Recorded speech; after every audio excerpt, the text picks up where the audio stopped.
بسم اللہ الرحمن الرحیم. ناظرین، آپ یوٹیوب چینل دیکھ رہے ہیں. میں اقبال سبحانی. آج 3 موضوعات پہ بات کرنا چاہ رہا ہوں، جس میں سر فہرست ہے 14 اگست 1947 یعنی جشن آزادی، اور پھر اس کے بعد ارشد ندیم کا گولڈ میڈل حاصل کرنا، اور پھر تیسرے نمبر پر بنگلہ دیش کی سیاسی صورتحال اور اس سے حاصل کیا جانے والا سبق، اس کے اوپر تھوڑی سی گفتگو کریں گے. تو سب سے پہلے میں گفتگو کرنا چاہتا ہوں پاکستان کی آزادی کے حوالے سے. ناظرین، آج میں ایک ٹک ٹاک دیکھ رہا تھا جس میں ایک انڈین جو ورزش کر رہا تھا، یعنی کہ ڈنٹ نکال رہا تھا، ڈنٹ بیٹھ کے جیسے ہوتی ہیں، تو اس کے پیچھے ایک شخص کھڑا تھا، اور وہ جو ڈنٹ والا شخص تھا وہ پسینے سے بھرا ہوا تھا. تو پیچھے کھڑا ہوا شخص، وہ انڈین شخص جو ہے، وہ اس ورزش کرنے والے شخص سے پوچھتا ہے کہ سنا ہے کہ پاکستان کی آزادی کا دن قریب آ رہا ہے، تو وہ آزادی اب منانے جا رہے ہیں، تو مجھے بتاؤ کہ وہ آزادی کیسے منائیں گے. تو جو ورزش کرنے والا تھا اس نے کہا کہ اوے او واجے بجان گے واجے، تتڑیاں بجان گے تتڑیاں.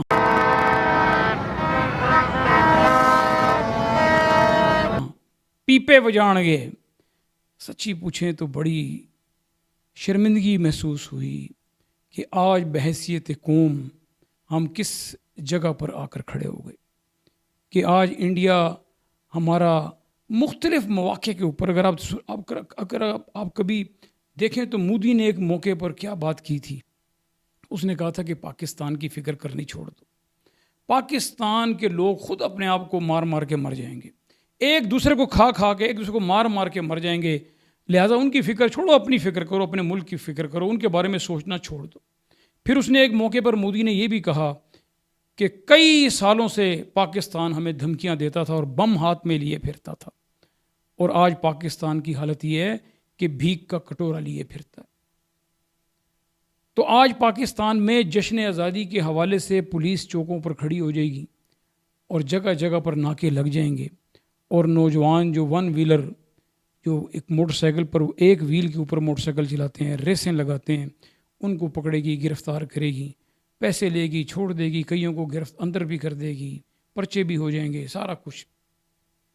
مگر یہ جو عجیب و غریب ایک سلسلہ چل نکلا ہے، یہ توتڑی بجانے والا، یہ تو واقعی کچھ سمجھ سے باہر ہے کہ آج آپ دیکھیں کہ 14 اگست کو، یعنی کہ دن ہو رات ہو، چھوٹا ہو بڑا ہو، سب لوگ جو ہیں وہ اس مشن کے اوپر نکلے ہوتے ہیں کہ وہ باجے بجائیں گے. کیا باجے بجانا ہمارا مقصد ہے؟ کیا اس قوم نے اب باجے بجانے ہیں؟ کیا کبھی کسی نے ہمیں بتایا نہیں ہے؟ کیا ہمیں سنا نہیں ہے؟ کیا ہم نے پڑھا نہیں ہے؟ کیا ہمیں بزرگوں نے بتایا نہیں کہ ہم نے یہ پاکستان کس مقصد کے لیے حاصل کیا تھا؟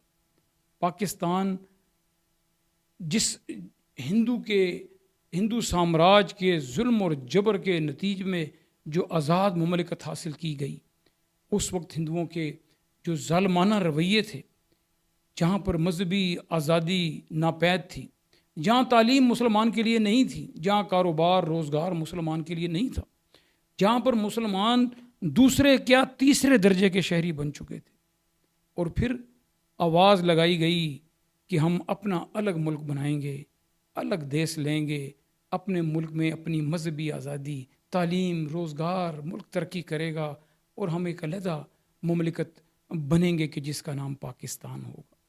پھر اس وقت کے ہندوستان کے اکثریتی جو مسلمانوں کے علاقے ہیں ان کو پاکستان کے اندر شامل کر دیا گیا. نتیجے میں ایک ملک بن گیا جس میں مشرقی اور مغربی پاکستان شامل تھا. پھر کیسے پاکستان 2 لخت ہو گیا اور ایک حصہ بنگلہ دیش بن گیا، وہ ایک لمبی داستان ہے، میں اس میں جانا نہیں چاہتا.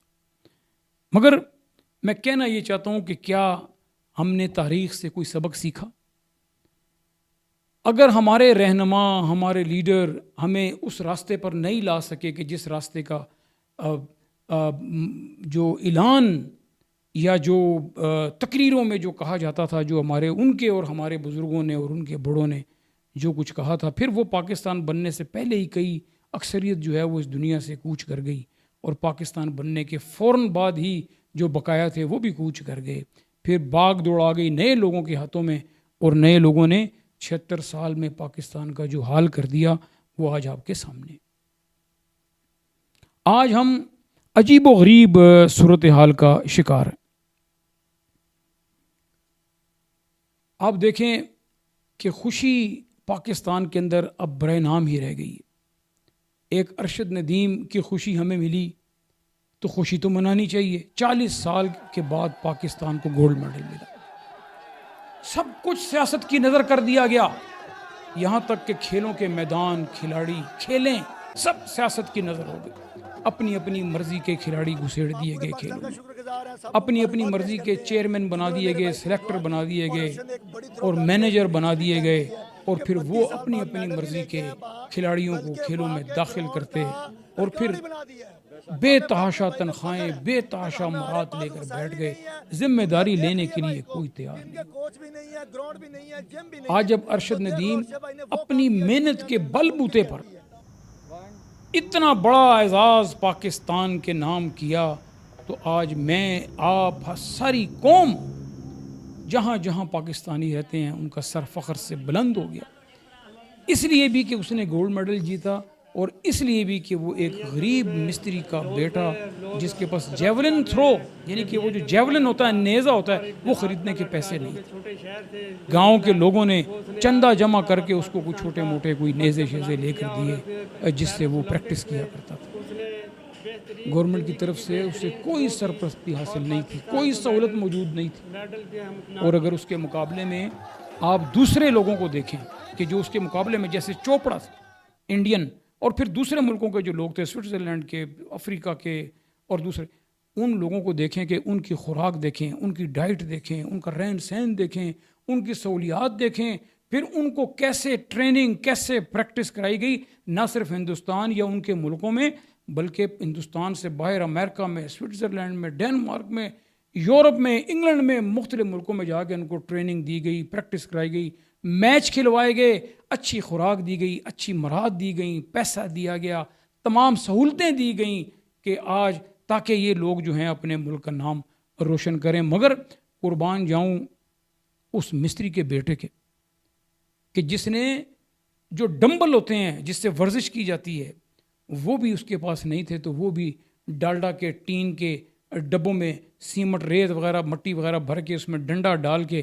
تو وہ اس سے پھر ورزش کیا کرتا تھا. اور وہ دیکھیں کہ اس نے یہ کہا کہ میرے بازو میں 2 مرتبہ انجری ہوئی، اگر میری انجری نہ ہوئی ہوتی تو میں کم سے کم 95 تک لے کے جاتا. کہاں 92.97، اور وہ بھی ورلڈ ریکارڈ، 118 سالہ پرانا ریکارڈ ارشد ندیم نے توڑ دیا. آج دنیا اس پر فخر کرتی ہے. آج تمام وہ لوگ کہ جو اس وقت بھی کچھ کر سکتے تھے آج انعامات کا اعلان کر رہے ہیں. اور سب سے بڑھ کر اگر اس خوشی کے بعد کوئی افسوس کی بات ہے تو وہ اس ملک کے وزیر اعظم شہباز شریف کے اس تماشے کے اوپر ہے جو اس نے آج ٹی وی کے اوپر کیا. عجیب منظر قوم نے دیکھا کہ نیشنل ٹیلی ویژن کے اوپر شہباز شریف بیٹھا ہے اور ساتھ رانا مشہود بیٹھا ہے، اور جیسے ہی ارشد ندیم تھرو پھینکتا ہے تو شہباز شریف اور رانا مشہود دونوں اکیلے ہیں. بڑی اسکرین والا ٹی وی لگا ہوا ہے اور دونوں اکیلے ہیں. اور جب وہ تھرو پھینکتا ہے ارشد ندیم اور وہ تھرو جب 92.97 پہ گرتی ہے تو شہباز شریف دونوں ہاتھ بلند کر کے ہا ہا ہا ہا کرتا ہوا ناچتا ہوا اس طرح اسے ایک کمرے میں دمالیں ڈال رہا ہے.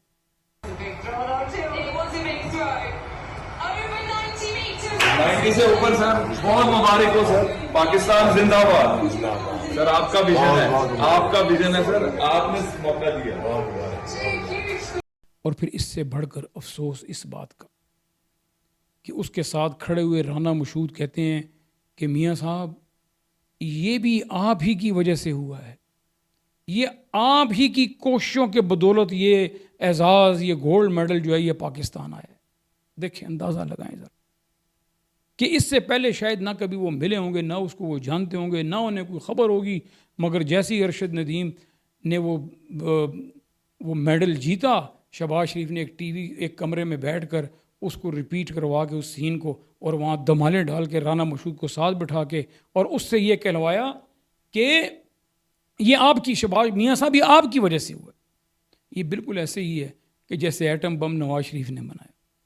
اب یہ گولڈ میڈل جو ارشد ندیم لایا، یہ بھی شہباز شریف کی وجہ سے لایا۔ شہباز شریف نے پتہ نہیں کیا کیا جو وہ گولڈ میڈل لے کے آیا۔ بہرحال یہ سلسلہ جو ہے اس ملک میں جب تک ہم زندہ ہیں، شاید ہماری قسمت میں یہی کچھ ہوتا رہے گا، اور ہم ایسے بد نصیب لوگ ہیں کہ ہم یہی کچھ دیکھتے رہیں گے۔ ناظرین، اس کے بعد پھر ہم بات کرتے ہیں تھوڑی سی بنگلہ دیش کے اس انقلاب کے اوپر کہ جو ابھی ہی ہماری آنکھوں کے سامنے رونما ہوا۔ سبق سیکھنے کی بات، دیکھیں کہ 40 دن کی یہ تحریک، 40 دن کی یہ تحریک، ویسے تو لاوا ابل رہا تھا پچھلے کئی سالوں سے۔ جب ہم کہتے ہیں کہ پاکستان کے حالات بنگلہ دیش کے حالات سے شاید زیادہ خراب ہیں، تو یہ کہا جاتا ہے کہ بنگلہ دیش چلے جاؤ۔ جب ہم کہتے ہیں کہ افغانستان 50 سال کی جنگوں کے بعد آج ہم سے زیادہ بہتر جا رہا ہے، تو کہتے ہیں افغانستان چلے جاؤ۔ جب اس ملک کے عوام اور وہ عوام کے جو ان غاصبوں کے سپورٹر ہیں، جب ان کے ساتھ ہم کہیں بیٹھ کر بات کرتے ہیں تو پھر وہ اس قسم کے تانے دیتے ہیں۔ بنگلہ دیش نے کی عوام نے جو کچھ بھی کیا، کیا بنگلہ دیش کے اندر ترقی نہیں ہو رہی تھی؟ بنگلہ دیش اس وقت، میں برطانیہ کے ایک شہر مانچسٹر کے اندر تھا پچھلے سال، تو میں ایک بہت بڑے برانڈ سٹور کے اندر گیا، جو بہت بڑی برانڈ ہے، وہ بہت بڑی چین ہے وہاں یورپ کے اندر۔ میں کچھ کپڑے خریدنا چاہ رہا تھا، تو جیسے میں نے کپڑے الٹا کے، جیسے لوگ دیکھتے ہیں، سائز دیکھتے ہیں، اس کا میک دیکھتے ہیں، اس کا سائز دیکھتے ہیں، سب کچھ جب اس کا لوگ دیکھتے ہیں، تو جب میری نظر پڑی میڈ ان بنگلہ دیش، تو یقین کریں میں حیران ہو گیا، اور اتنی اعلیٰ کوالٹی کے کپڑے کے میں آپ کو بتا نہیں سکتا۔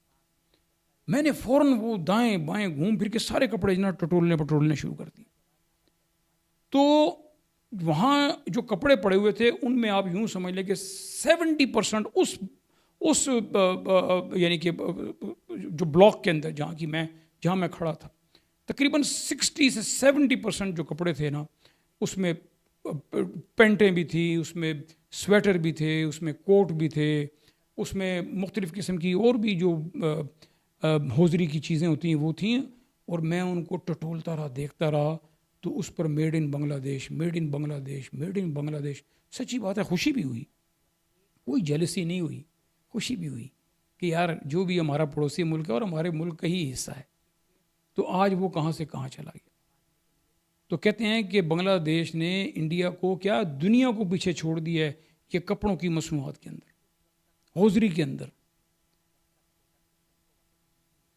تو $112 بلین کہا جاتا ہے کہ ان کے فورن ریزرو، ان کے وہ جو قومی خزانے کے اندر پڑے ہوئے۔ تو اکانومی کے لحاظ سے بنگلہ دیش کوئی بہت خراب پوزیشن میں نہیں تھا۔ حسینہ واجد نے ظلم کیا، جبر کیا، عوام کی مرضی کے خلاف حکومت کی، دھاندلی کر کے حکومت میں بار بار آتی رہی۔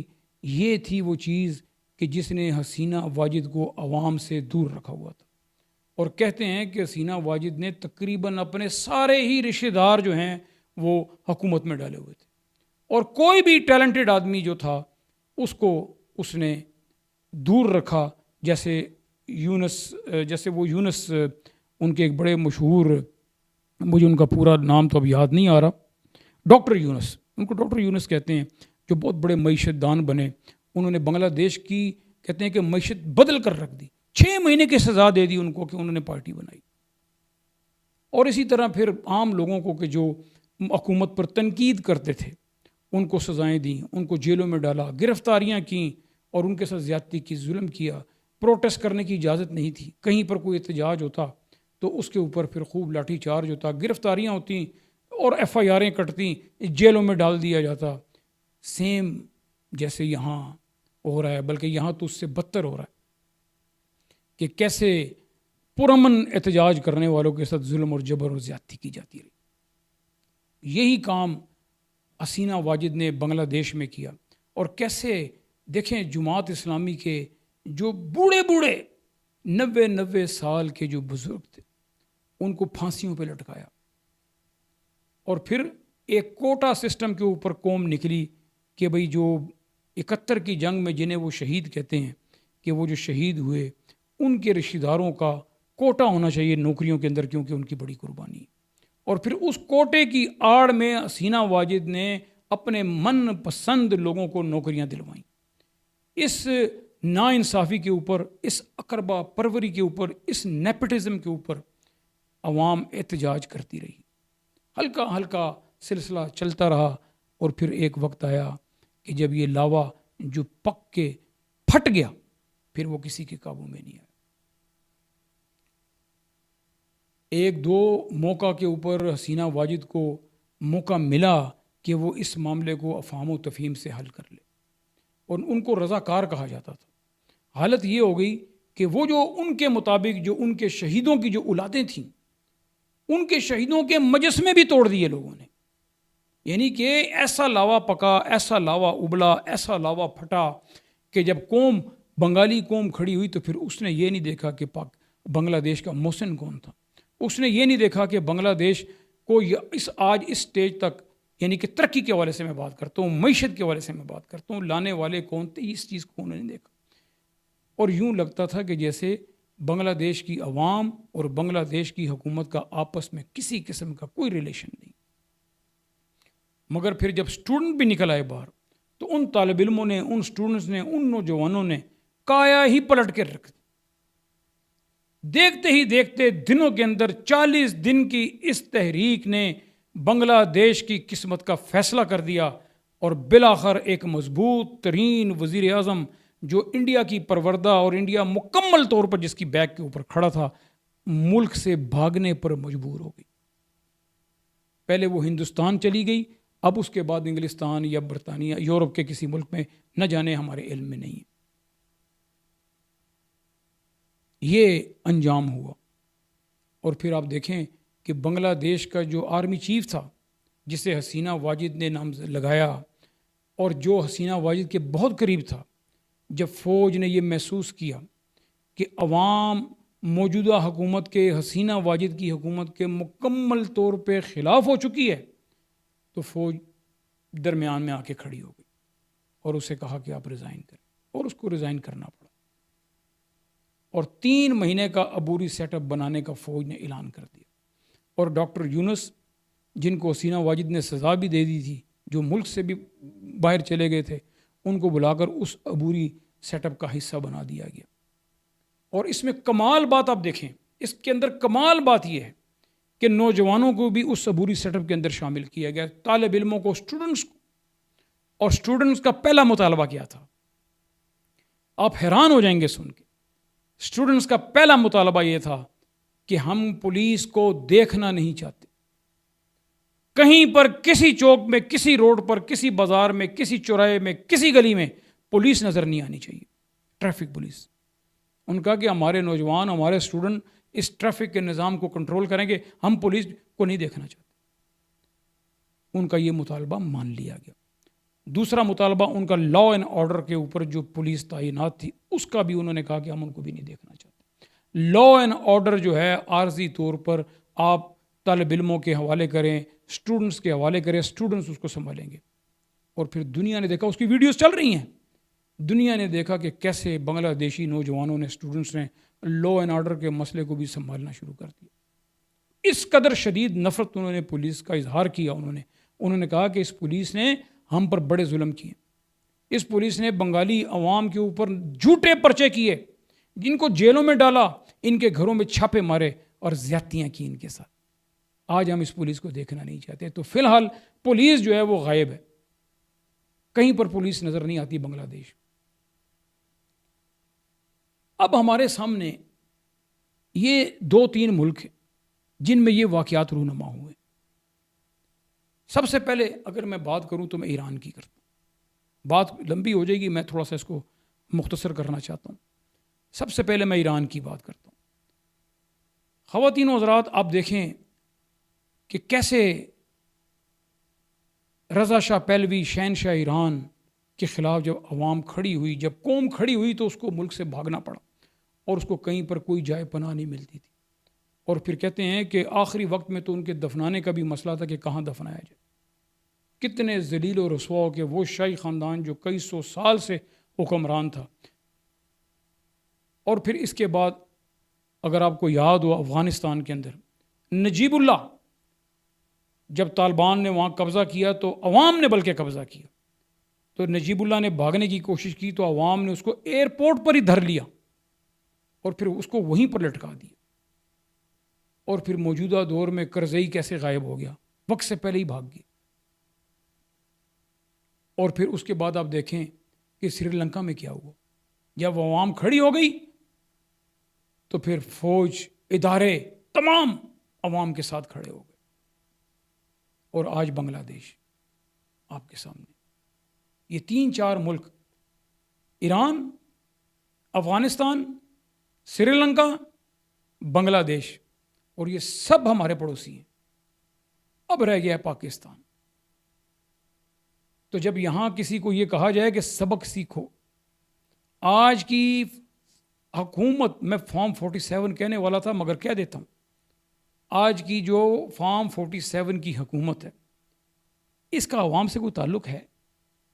ایسے پتہ لگتا ہے کہ حکومت عوام سے دور اور عوام حکومت سے دور. نہ حکومت کا عوام سے کوئی تعلق ہے، نہ عوام کا کوئی حکومت سے تعلق ہے. شہباز شریف جیسا مسخرہ کبھی ایک محفل میں ایسی بے ڈنگی بات کر دیتا ہے کہ ساری قوم جو ہے اس کا مذاق اڑاتی رہتی ہے، اس کے اوپر مینز بنتی رہتی ہیں، لطیفے بنتے رہتے ہیں. اس کو وہ سمجھتا نہیں، یا تو وہ جان بوجھ کے کرتا، اور اگلے 2 ہفتوں کے بعد وہ ایک اور جگہ کہیں اور ایسی بات کر دیتا ہے. وہ جیسے کہتا تھا کہ میں مانگنے نہیں آیا. شاید یہ مانگنے آیا، میں مانگنے نہیں آیا لیکن مجبوری ہے. جس طرح ماضی میں 75 سال میں آپ نے ہمارا ہاتھ بٹایا ہے، کچھ عرصہ آپ ہاتھ بٹا دیں.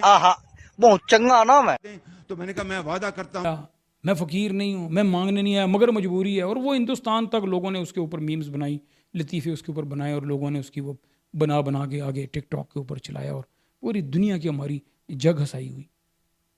اور پھر کبھی کہتا ہے جی جو 14 اگست ہے وہ آنے والا ہے، اور پھر پتہ نہیں 5 اگست ہے کہ کون سی اگست، 7 اگست کا کہتا ہے کہ جو 14 اگست ہے وہ اس سے بڑی ہے، کہ 5 اگست اس سے بڑی ہے. اور ابھی پچھلے دنوں میں اس قسم کی بھی کوئی گفتگو وہ فرما رہے تھے. کسی قسم کا کوئی تعلق شہباز شریف کا اس عوام سے نہیں ہے جو پاکستانی عوام. بس میں بات کو مختصر کرتے ہوئے یہ کہتا ہوں، اتنا ضرور ہے کہ موجودہ حکومت کو، موجودہ حکمرانوں کو خطرے کی گھنٹی نظر آ رہی ہے. ان کو نظر آ رہا ہے، انہوں نے بھانپ لیا ہے. اور کئیوں نے تو یہاں تک کہہ دیا، ایک بہت ہی بڑے نام کے صحافی ہیں، انہوں نے تو یہاں تک کہہ دیا کہ 9 کے 11 جہاز تو تیار کھڑے ہیں جو آدھے گھنٹے کے نوٹس کے اوپر فلائی کر جائیں گے ان لوگوں کو لے کر اگر پاکستان کے حالات خراب ہو گئے. میں سمجھتا ہوں کہ ابھی بھی وقت ہے. آپ یا تو الیکشن کا اعلان کریں یا ریزائن کر کے چلے جائیں، یا تو فارم 45 کے مطابق جو آپ نے نشستیں 47 کے حساب سے چھینی ہوئی ہیں وہ نشستیں پی ٹی آئی کو واپس کر دیں اور اپوزیشن میں اللہ کا نام لے کے بیٹھ جائیں. کچھ بھی نہیں ہوتا. اپوزیشن میں جانے سے کوئی موت واقعہ نہیں ہوتی. اپوزیشن بھی حکومت کا ہی ایک حصہ ہوتی ہے. اپوزیشن بھی کرنی چاہیے. جیسے کوئی امیر ہوتا ہے پھر غریب بھی ہو جاتا ہے، غریب ہوتا ہے پھر امیر بھی ہو جاتا ہے. تو کیا ہو گیا؟ یہ زندگی کے اسی چیز کا نام زندگی ہے. اگر آپ واقعی پاکستان سے، پاکستان کی عوام سے مخلص ہیں تو جن کا حق ہے ان کو واپس کر دیں. اپوزیشن میں جا کے بیٹھ جائیں، غیرت سے بیٹھیں، عزت سے بیٹھیں، اپنے اندر غیرت پیدا کریں، نہ کہ چوری کا مینڈیٹ لے کے، چوری کی سیٹیں لے کے، بلکہ چوری بھی نہیں کہنا چاہیے، ڈاکے کی سیٹوں کے اوپر جا کے آپ بیٹھ جائیں اور آپ عوام کا سامنا نہ کر سکیں اور عوام کو جھوٹ بولیں اور عوام ساری آپ کو دیکھ رہی ہو کہ آپ سر سے پا جھوٹ ہی جھوٹ بول رہے ہیں. کیا ایسے بھی کبھی دنیا کے اندر نظام چلتا ہے کہ اس قدر ڈٹھائی کے ساتھ آپ کسی کی حکومت کے اوپر قبضہ کر کے بزور بازو اب بیٹھ جائیں، بلکہ بندوق آپ بیٹھ جائیں اور بیٹھ کر پھر ان لوگوں کے اوپر ظلم کریں، ان کے ساتھ زیادتیاں کریں، ان کو جیل میں ڈالیں، ان کے گھروں میں چھاپے ماریں، ان کے اوپر 100 200 مقدمے بنائیں ایک ایک آدمی کے اوپر، اور پھر ان کو غدار بھی بنائیں کہ یہ غدار ہیں۔ آپ کو خدا کا خوف نہیں ہے، آپ کو ذرا احساس نہیں کہ آپ کیا کر رہے ہیں۔ ایسے کوئی کرتا ہے کہ ظلم سے آپ نے سیٹیں بھی چھین لی، پھر انہی لوگوں کے اوپر آپ مقدمات بنا رہے ہیں۔ اب ایک طرف جو ہے وہ جماعت اسلامی مظاہرہ کر رہی ہے، ایک طرف پی ٹی آئی کے بندے جماعت اسلامی کے مظاہرے میں کھڑے کو اس کو دیکھ رہے ہیں، ان کو گرفتار کر رہے ہیں کہ بھئی آپ لوگ جو ہیں کون ہیں؟ کہ جی ہم پی ٹی آئی سے ہمارا تعلق ہے۔ اچھا ہے، اڈیالہ جیل بھیج دیا، یہ بھی ہوا ہے۔ اس سلسلے کو بند کریں، اس سلسلے کو بند کریں اور عزت کمانی سیکھیں۔ وہ جو آپ کا لیڈر نواز شریف ہے جو پیچھے ہو کے بیٹھا ہے، جب ذرا سا خطرہ ہوتا ہے حکومت کو تو فوراً سامنے آ جاتا ہے، اور جب جیسے ہی حالات تھوڑے بہتر ہوتے ہیں پیچھے جا کے بیٹھ جاتا ہے اور پیچھے سے اپنے نمائندوں کے ذریعے کہلواتا ہے ہمارا تو تعلق ہی نہیں حکومت سے، یہ حکومت تو ہمیں دی گئی ہے، ہم نے تو لی ہی نہیں، ہمیں تو یوں کر دیا۔ آپ دیکھیں کس طرح دھوکہ دے رہے ہیں لوگوں کو، کس طرح عوام کو دھوکہ دے رہے ہیں، شرم ہی نہیں آتی ہے۔ ناظرین اب تک اتنا ہی، آپ اپنا خیال رکھیے گا، اللہ آپ کا حامی و ناصر ہو۔